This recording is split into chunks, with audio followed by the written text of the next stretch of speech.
आकाशवाणी भोपाल से प्रस्तुत हैं प्रादेशिक समाचार।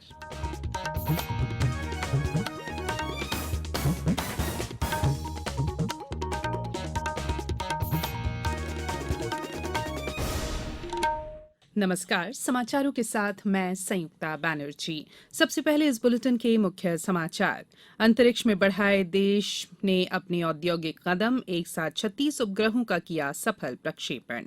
प्राचीनतम औषधि पद्धति को बढ़ावा देने के लिए आज मनाया जा रहा है 7वां आयुर्वेद दिवस। देश के किसानों को सभी उर्वरक भारत नाम से मिलेंगी, प्रधानमंत्री ने सतना के गृह प्रवेश कार्यक्रम में की घोषणा।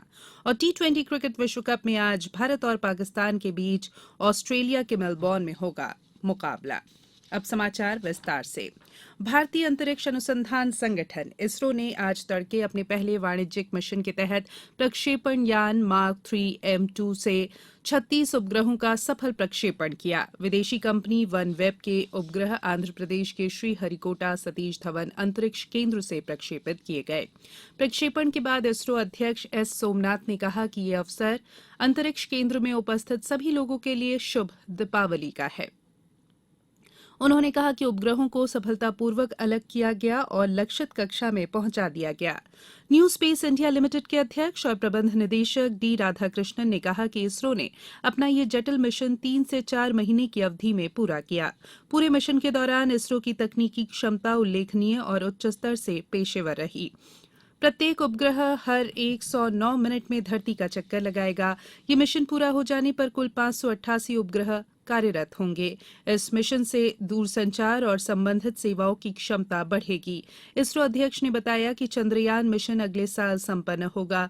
श्रीहरिकोटा केंद्र में संवाददाताओं से बातचीत में उन्होंने बताया कि तमिलनाडु के कुलशेखर पट्टिनम में नया लॉन्च पैड बनाया जाएगा। 7वां आयुर्वेद दिवस आज विश्व स्तर पर मनाया जा रहा है। देश की प्राचीनतम और स्थापित औषध प्रणाली को बढ़ावा देने के लिए वर्ष 2016 से धन्वंतरी जयंती आयुर्वेद दिवस के रूप में मनाई जा रही है। धन्वंतरी जयंती पर देश भर में विशेष कार्यक्रम आयोजित किए जा रहे हैं। मुख्य कार्यक्रम नई दिल्ली में होगा। इस साल भारतीय मिशन और दूतावास भी अपने संबंधित देशों में कार्यरत कार्यक्रम आयोजित करेंगे। इस वर्ष आयुर्वेद दिवस की थीम है हर दिन हर घर आयुर्वेद। इसका उद्देश्य जमीनी स्तर पर व्यापक रूप से आयुर्वेद के लाभों से परिचित कराना है। प्रधानमंत्री नरेंद्र मोदी ने कहा है कि हाल के वर्षों में भारत की पारंपरिक औषधि और योग ने पूरे विश्व का ध्यान खींचा है। उन्होंने गुजरात के गांधीनगर में वैश्विक आयुष सम्मेलन में दिया गया अपना वक्तव्य साझा किया। दीपावली के अवसर पर प्रसिद्ध दीपोत्सव कार्यक्रम उत्तर प्रदेश के अयोध्या में आज शाम आयोजित किया जाएगा। दीपोत्सव पिछले 6 सालों से लगातार आयोजित किया जा रहा है और प्रतिवर्ष इसका आकार बढ़ रहा है। दीपोत्सव के अवसर पर आज शाम सभी मंदिरों, अयोध्या की संकरी गलियों और अन्य गलियों में भी सभी मंदिरों को सजाया जाएगा और दीप जलाकर रोशनी की जाएगी। प्रधानमंत्री नरेंद्र मोदी प्रमुख समारोह की अध्यक्षता करेंगे। वे दीपावली की पूर्व संध्या पर आयोजित किए जाने वाले दीपोत्सव में भाग लेने के लिए आज शाम अयोध्या पहुंचेंगे। प्रधानमंत्री भगवान श्री राम लला विराजमान के दर्शन करेंगे और वहां पूजा अर्चना भी करेंगे। नशा मुक्ति अभियान में प्रदेश स्तर पर सघन जांच और कार्रवाई सतत रूप से जारी है। नशा मुक्ति अभियान में अब तक एनडीपीएस एक्ट में 5044 ग्राम से अधिक मादक पदार्थ जब्त किए गए हैं। अवैध शराब के प्रकरणों में 17,165 आरोपियों के विरुद्ध कार्रवाई की गई है। सार्वजनिक स्थल पर शराब पीने संबंधी 5,069 प्रकरण बनाए गए हैं। अभियान में व्यापक स्तर पर जन जागरूकता कार्यक्रम भी किए जा रहे हैं। ये समाचार आप आकाशवाणी भोपाल से सुन रहे हैं। हमारे समाचारों को अब आप कभी भी और कहीं भी अपनी सुविधा के अनुसार सुन सकते हैं। ये समाचार बुलेटिन यूट्यूब, ट्विटर और फेसबुक पर AIR न्यूज भोपाल पेज पर सुने जा सकते हैं। इसके अलावा आप हमारी वेबसाइट newsonair.com पर या AIR न्यूज ऐप पर भी समाचार सुन सकते हैं। ब्रेक के बाद बुलेटिन में एक बार फिर आप सभी का स्वागत है। प्रधानमंत्री नरेंद्र मोदी ने कल मध्य प्रदेश के 4,51,000 परिवारों को प्रधानमंत्री आवास योजना ग्रामीण के तहत गृह प्रवेश कराया। सतना में आयोजित राज्य स्तरीय कार्यक्रम को वर्चुअल रूप से संबोधित करते हुए प्रधानमंत्री ने कहा कि घर सभी के लिए तरक्की लेकर आता है। किसानों को यूरिया खाद के चयन में होने वाली समस्या को हल करने के लिए प्रधानमंत्री ने अब सभी खाद भारत नाम से उपलब्ध कराने की घोषणा की। किसानों को अधिकतम सुविधाएं प्रदान करने की सरकार की मंशा को स्पष्ट करते हुए श्री मोदी ने बताया कि सरकार सभी खाद्य वितरण दुकानों को प्रधानमंत्री किसान समृद्धि केंद्र के रूप में बदल रही है। श्री मोदी ने कहा कि खाद की कीमत भी साफ साफ लिखी होगी। उन्होंने बताया कि मध्य प्रदेश में ही करीब 30 लाख घर बन चुके हैं और 9 से 10 लाख घरों पर काम चल रहा है। कार्यक्रम को मुख्यमंत्री शिवराज सिंह चौहान ने कुछ हितग्राहियों को प्रतीक रूप से कार्यक्रम के दौरान घरों की चाबी भी सौंपी। प्रदेश के इंदौर, उज्जैन, गुना, मंदसौर, आगरमालवा, कटनी, रायसेन सहित अन्य जिलों में भी गृह प्रवेश का कार्यक्रम समारोह पूर्वक आयोजित किया गया। प्रदेश के किसान कल्याण और कृषि विकास मंत्री कमल पटेल ने कहा है कि सभी मिलजुल कर प्रयास करें और हरदा को नंबर 1 जिला बनाने में अपनी महत्वपूर्ण भूमिका निभाए। जिले के प्रभारी और जल संसाधन मंत्री तुलसीराम सिलावट ने सभी अधिकारियों को निर्देशित किया कि हरदा के विकास कार्य प्राथमिकता से कराए जाना सुनिश्चित करें।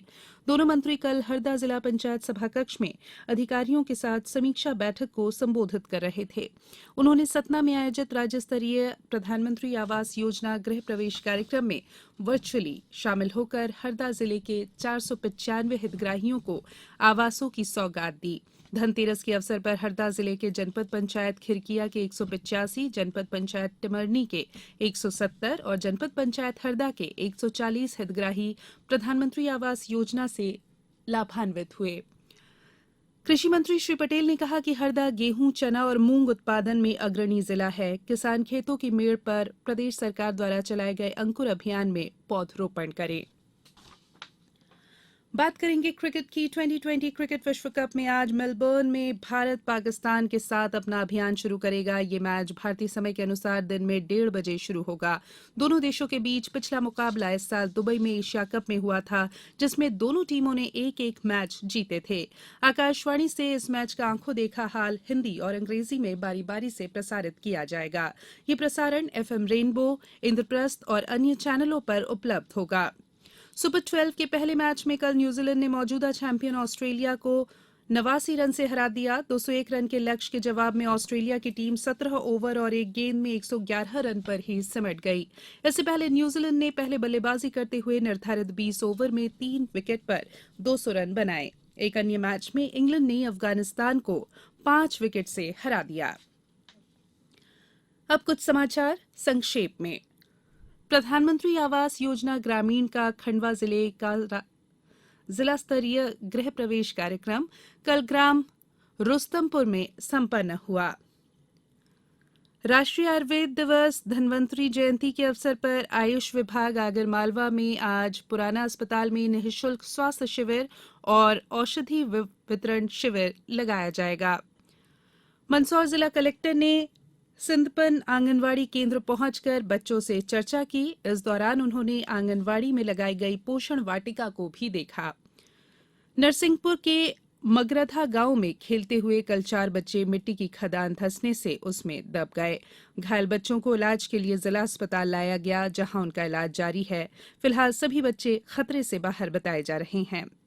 डिंडौरी जिला कलेक्टर ने मुख्यमंत्री जनसेवा अभियान के अंतर्गत हितग्राहियों को शासन की योजनाओं से लाभान्वित करने के निर्देश दिए हैं। अंत में बुलेटिन के मुख्य समाचार एक बार फिर। अंतरिक्ष में बढ़ाए देश ने अपने औद्योगिक कदम, एक साथ 36 उपग्रहों का किया सफल प्रक्षेपण। प्राचीनतम औषधि पद्धति को बढ़ावा देने के लिए आज मनाया जा रहा है 7वां आयुर्वेद दिवस। देश के किसानों को सभी उर्वरक भारत नाम से मिलेंगी, प्रधानमंत्री ने सतना के गृह प्रवेश कार्यक्रम में की घोषणा। और 2020 क्रिकेट विश्व कप में आज भारत और पाकिस्तान के बीच ऑस्ट्रेलिया के मेलबर्न में होगा मुकाबला। इस बुलेटिन में बस इतना ही। इजाजत दीजिए। नमस्कार।